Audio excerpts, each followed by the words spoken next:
Y entonces, ¿cómo describirías tú la revista Pedagogía y Saberes, digamos, para alguien que no la conoce todavía?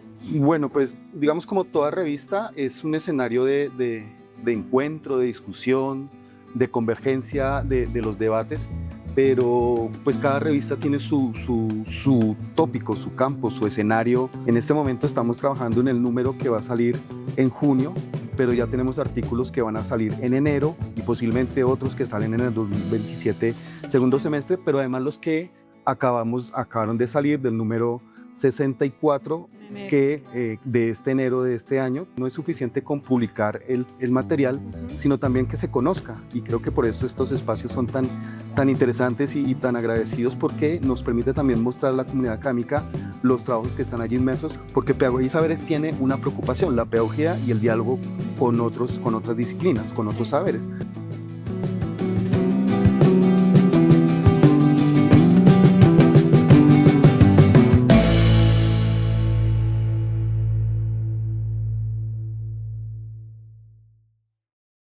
Pero bueno, antes pues agradecerte, profe, por el espacio. A ti por toda la La idea labor. es que podamos hacer esto este semestre con las revistas tanto científicas como estudiantiles. Queremos como darles ese espacio para lo que te decía, como movernos en redes sociales sobre todo y YouTube. Y pensando especialmente en la comunidad universitaria, que a veces le hace tanto falta como conocer las publicaciones que tiene. Sí. Yo no sé si tú sabías, pero yo soy licenciada de acá. ¿Ah, y sí? cuando yo estudié yo no conocía ni una revista. Qué pena. O sea, me voy a poner roja y todo. Pues ni a veces ni los profes revisamos Exacto. las bases de datos. Entonces está chévere que también la comunidad se vaya enterando de qué hay, de qué pueden trata. encontrar ahí. Hola, buenas tardes. Bueno, mi nombre es Óscar Espinel.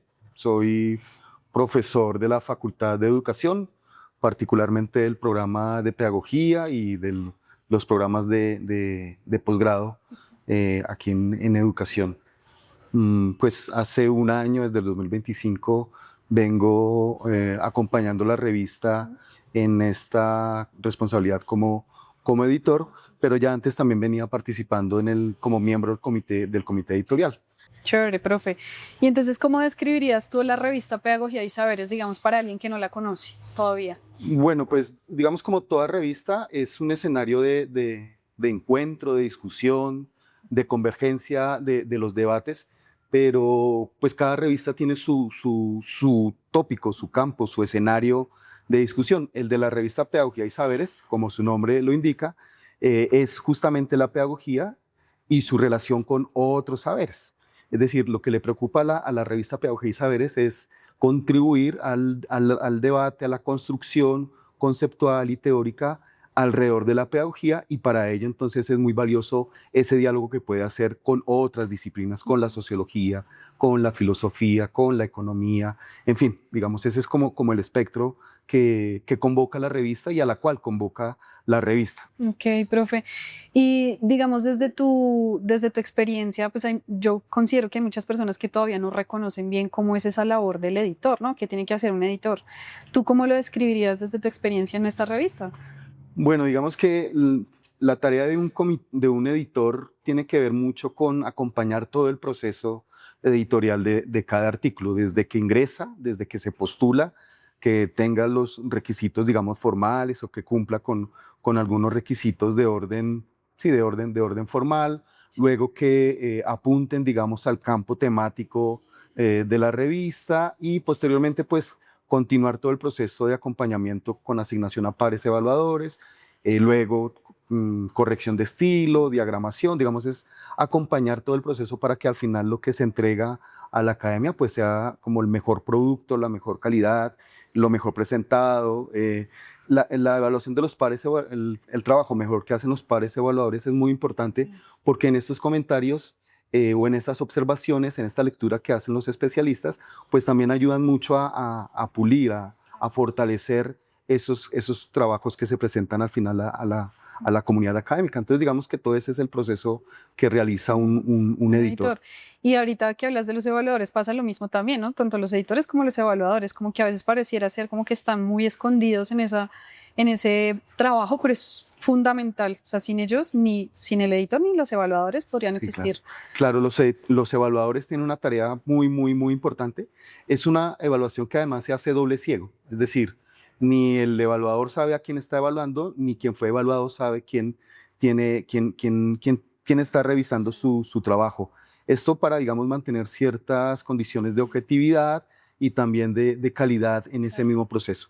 Y asimismo, entonces, los comentarios permiten, pues, fortalecer cada uno de los trabajos. Por supuesto, allí median también las perspectivas, los lugares, los campos de especialidad, los contextos, pero también la mirada del evaluador. Entonces, por eso estas evaluaciones siempre se hacen, 2 evaluadores al menos, revisan el texto para tener distintos conceptos. Entonces, todo ello contribuye, pues, para que ese artículo, ese trabajo que se presenta al final, pues sea el que tenga las mejores condiciones. Como garantizar calidad. Claro, ¿no? sí, que académicamente sea riguroso, que metodológicamente sea coherente, sea sólido, ¿no? Que aporte algo al campo, digamos, toda esa es la tarea que realiza un evaluador y por eso para nosotros, para la revista, es tan importante este trabajo que realiza. Claro.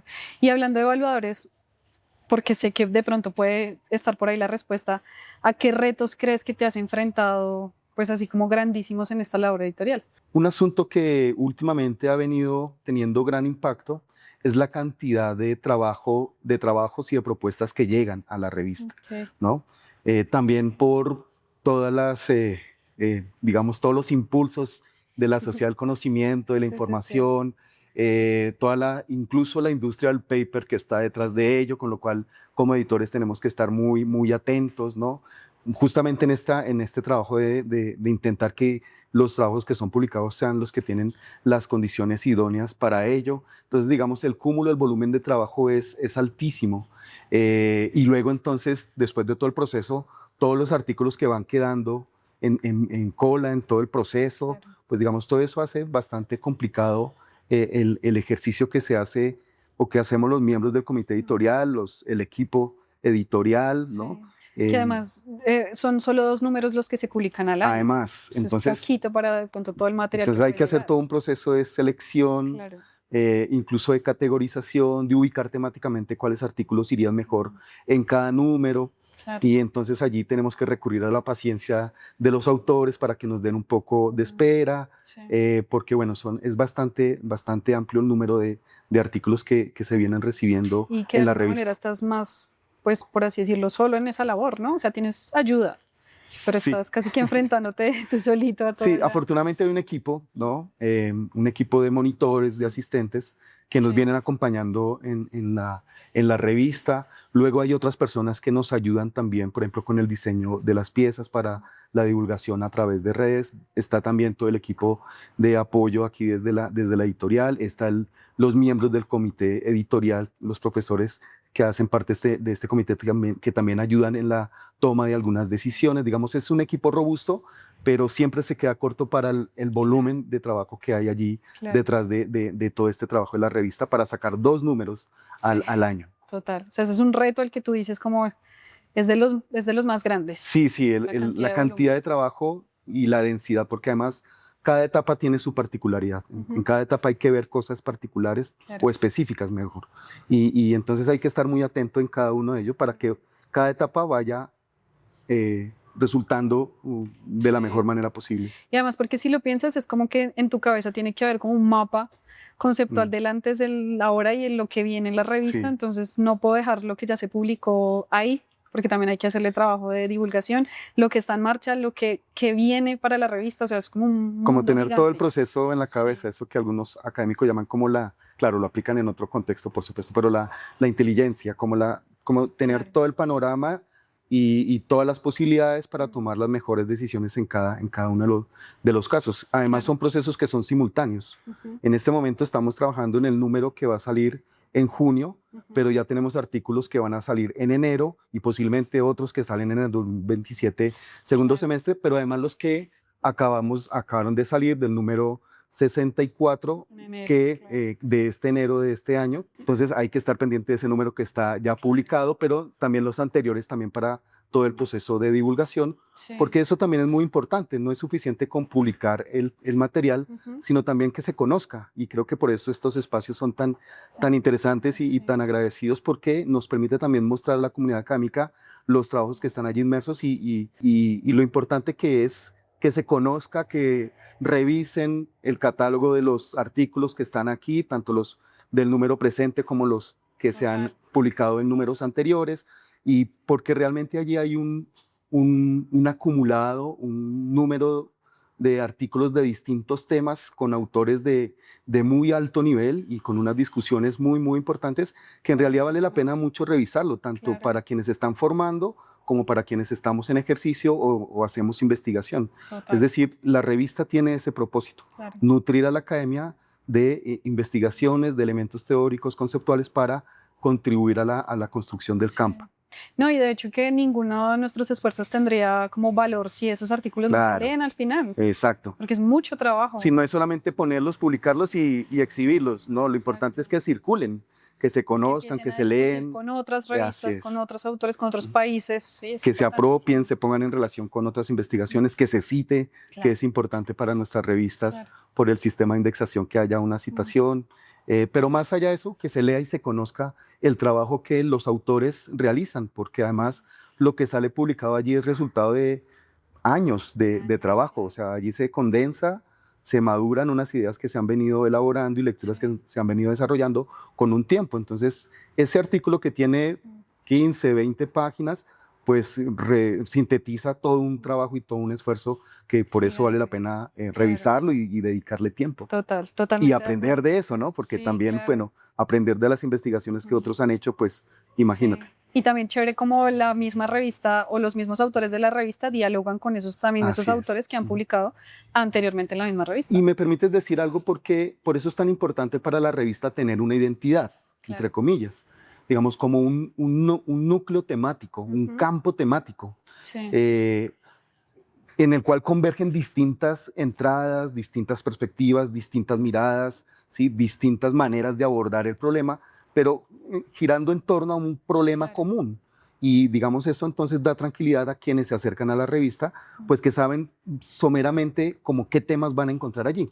Y entonces volviendo a una pregunta que tú señalabas, quizás también sea otro de los grandes retos de una tarea del editor, y es lograr concentrar esos artículos que correspondan o que respondan o que aporten a ese interés temático de la revista.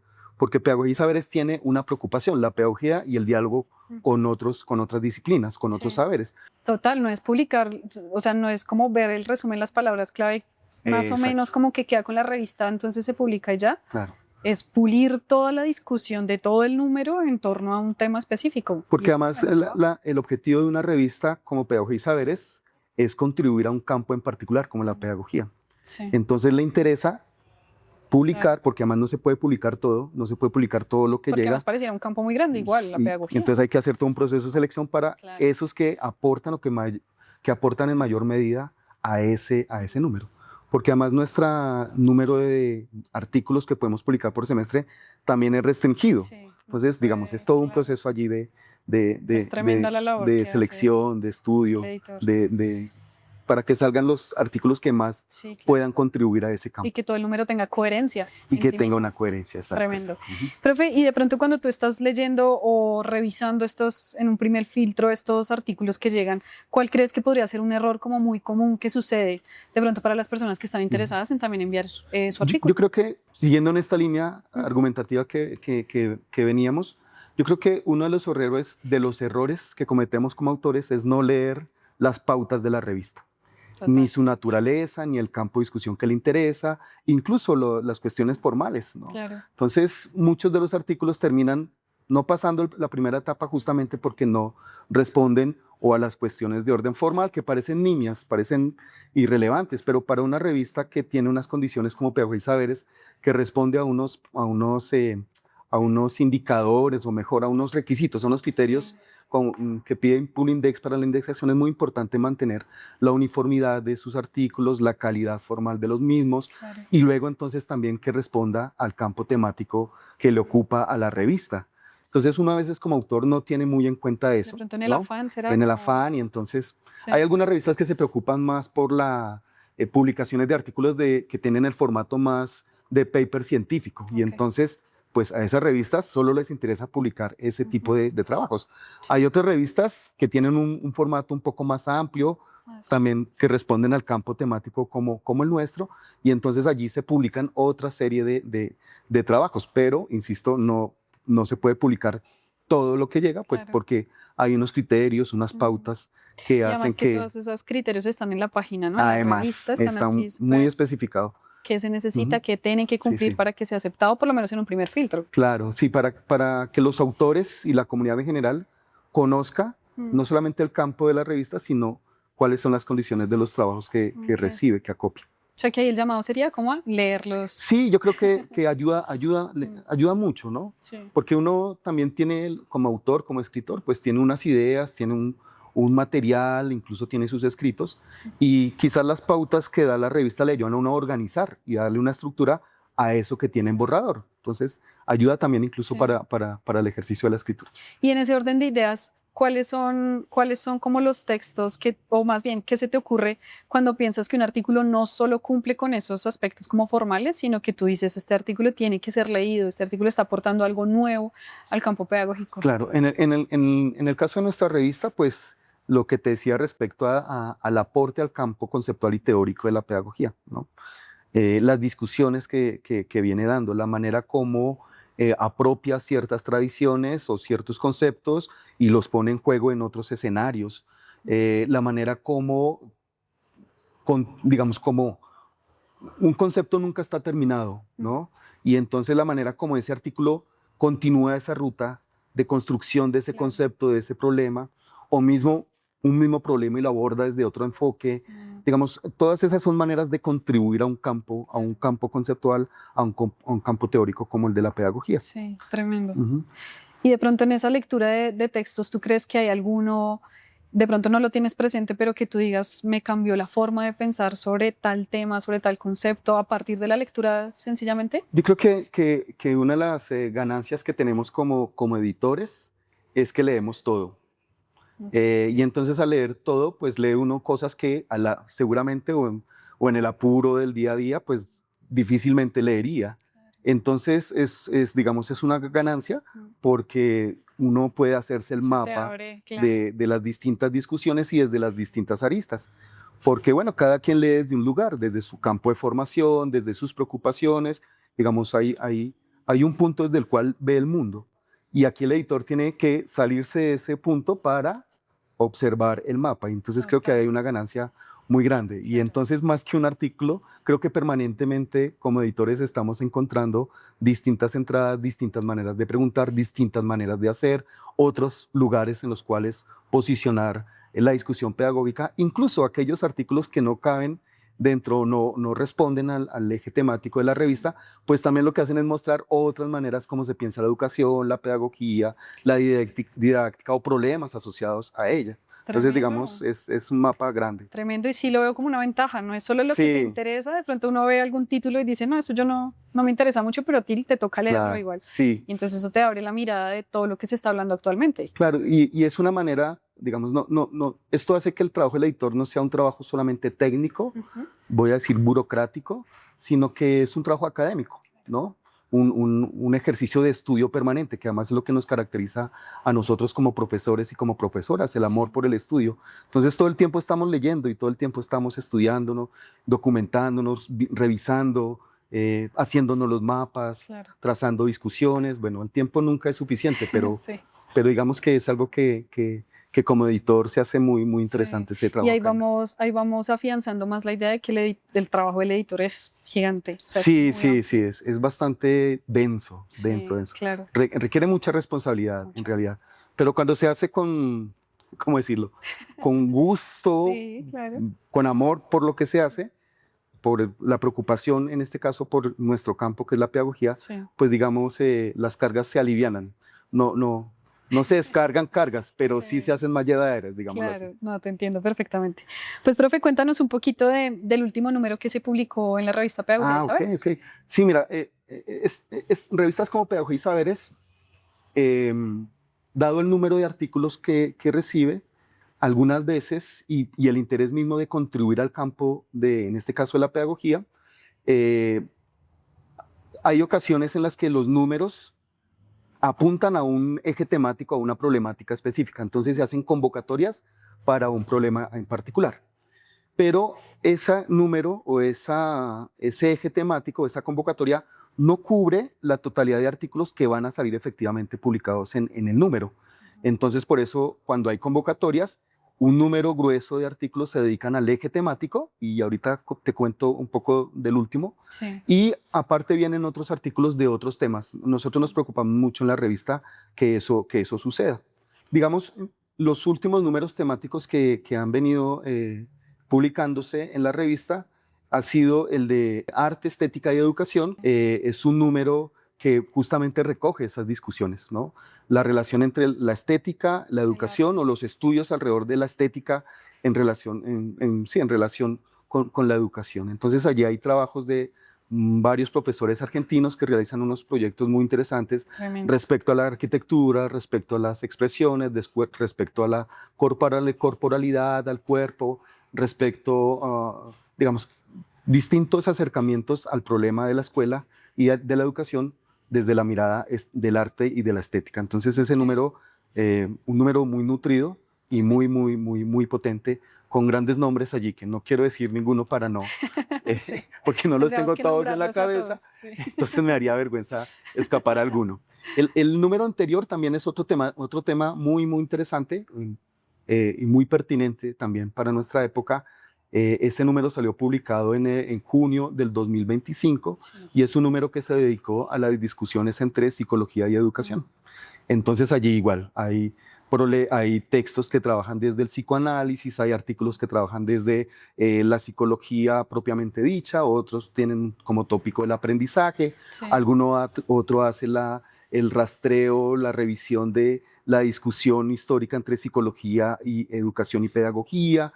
Entonces, digamos, hay allí también un número muy poderoso para quienes están interesados en esta línea.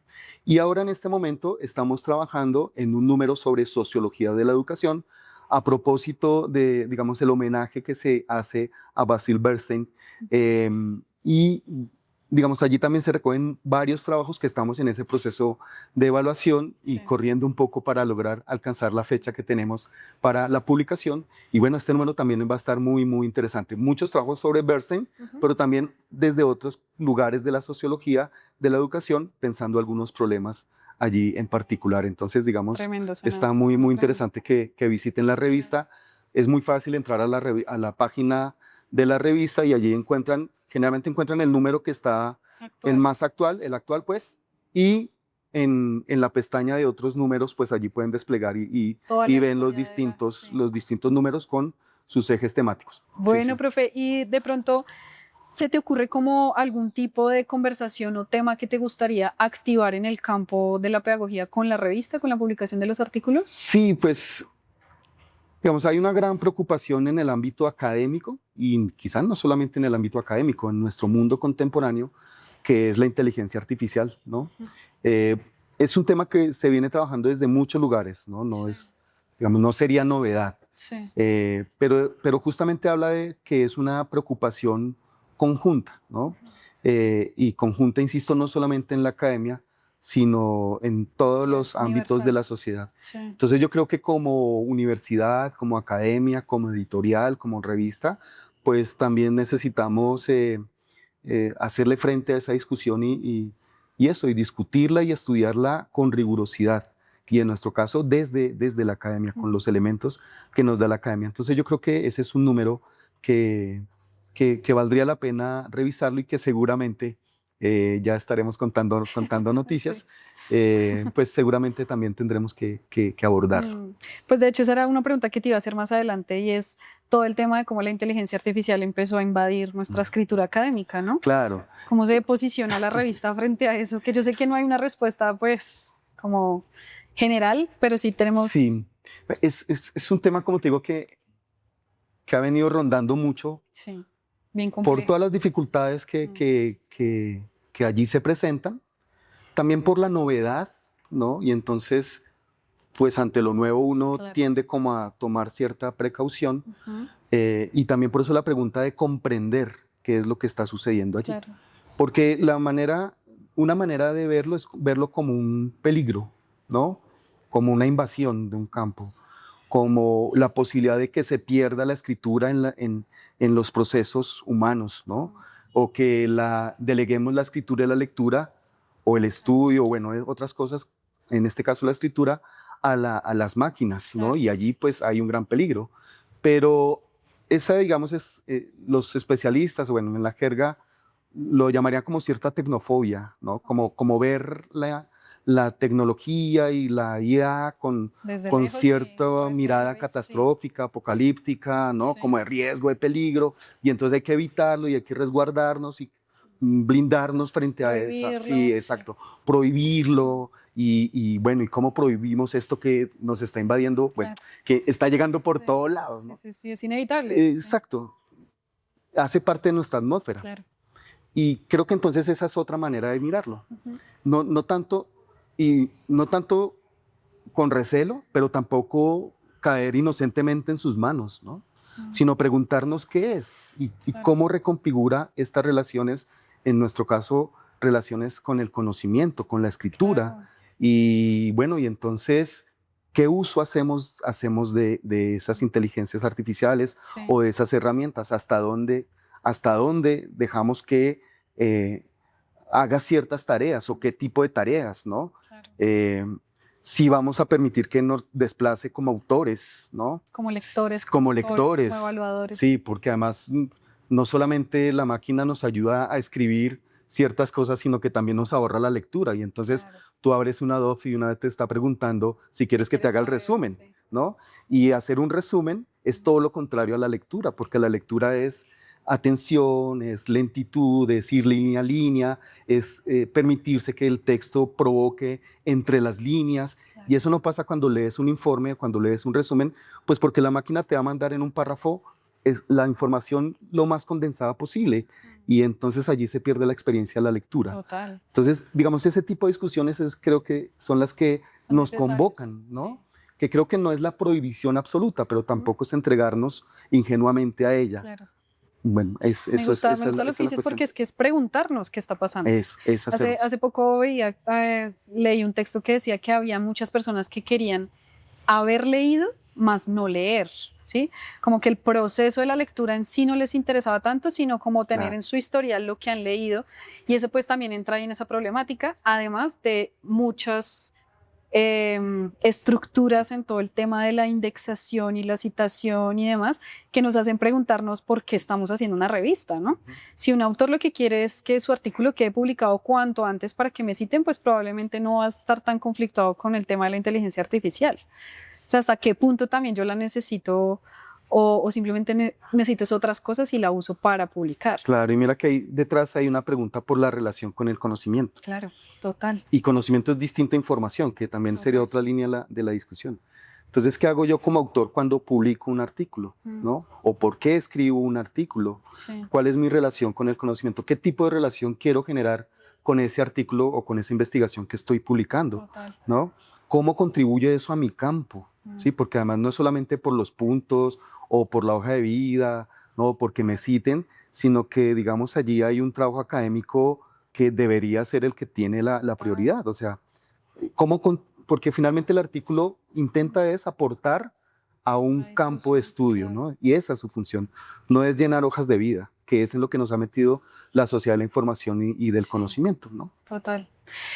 Y profe, digamos tú, ¿cómo te imaginas como el autor ideal para la revista Pedagogía y Saberes? El autor ideal, como todo ideal, no existe.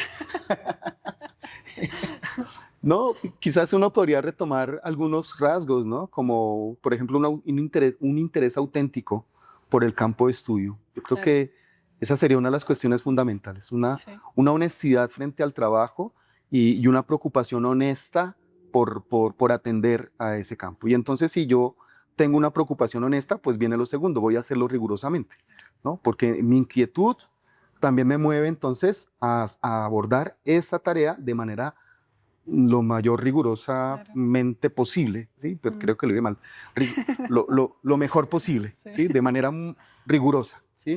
sí, Hacerme las mejores herramientas. Y entonces, tercer rasgo que uno podría señalar, buscar repositorios, hacerme fuentes de documentos, de bibliografía, de autores que son los más idóneos o los que más aportan mm, a mi campo, a esa preocupación, claro. ¿no?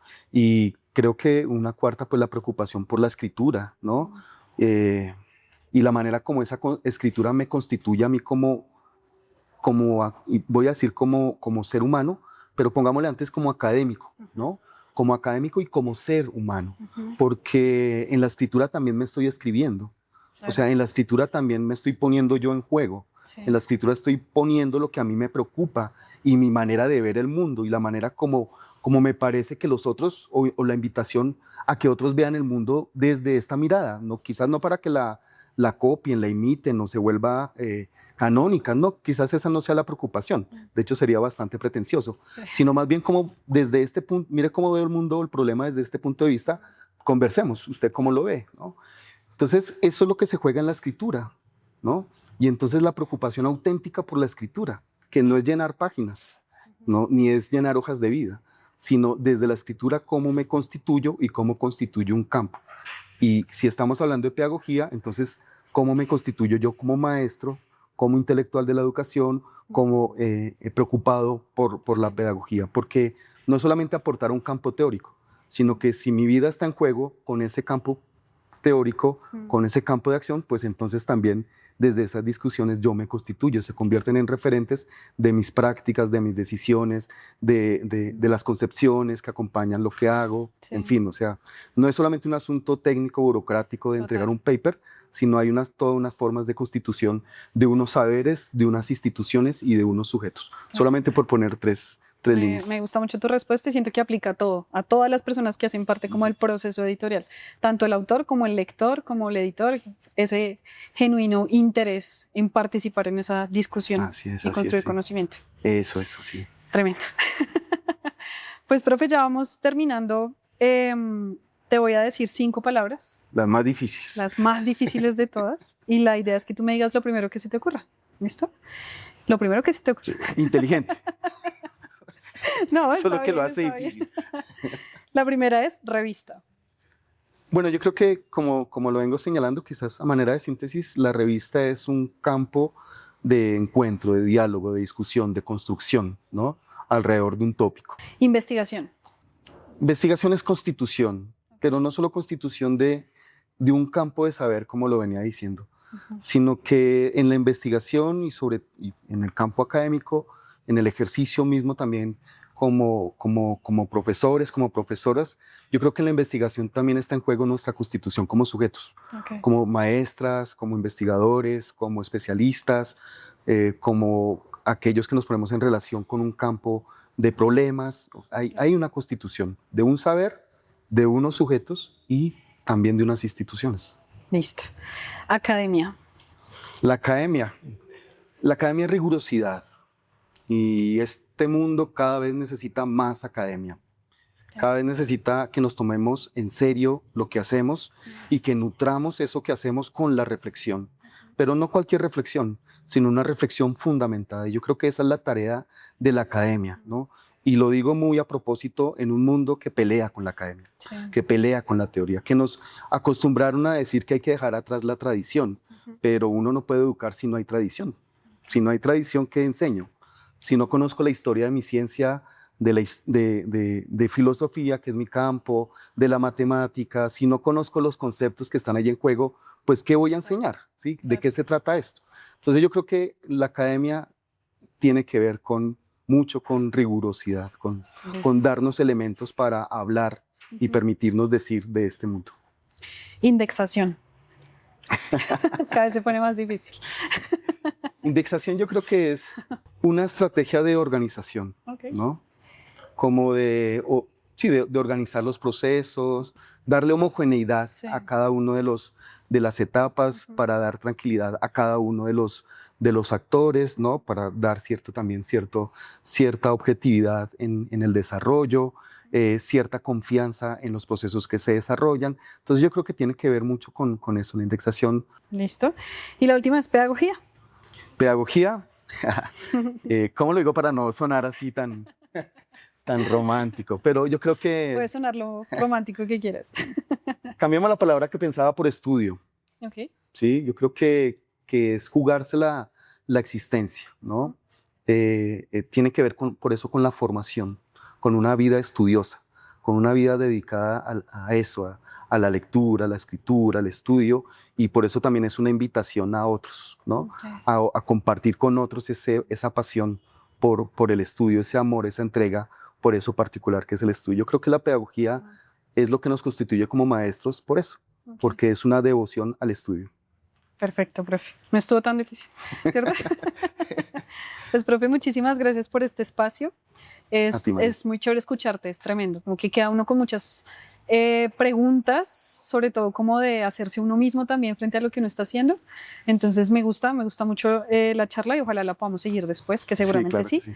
Simplemente pedirte que le hagas una invitación a las personas a que consulten la revista, si quieren publicar, qué tienen que hacer, a los autores, a los lectores, a los que quieras. Bien, digamos que como académicos, como maestras, como maestros, investigadores, tenemos como en común un campo y esto común también implica una responsabilidad, ¿no? Un cuidado frente a ese campo. No es solamente en estas lógicas contemporáneas, no es solamente consumir, sacar información para mi bien personal, sino que significa más bien cuidar de ese campo, contribuir a ese campo. Y una manera de contribuir a ese campo también es conocer las discusiones que se dan en ese campo, estar actualizado frente a los problemas, frente a las miradas. Y yo creo que esa es justamente la tarea de una revista o la responsabilidad o la invitación, de las tres maneras podríamos decirlo, de una revista. Y entonces es una invitación que respondería a otra invitación, ¿no? El de la revista, invitarlos a que revisen la revista, que conozcan las discusiones que se van dando en los distintos ejes temáticos, quiénes están escribiendo sobre determinados tópicos, en qué van las discusiones, cómo por allí fundamento mi investigación o mi preocupación. A veces uno descuida un segmento de los artículos que resulta muy importante, que es la bibliografía.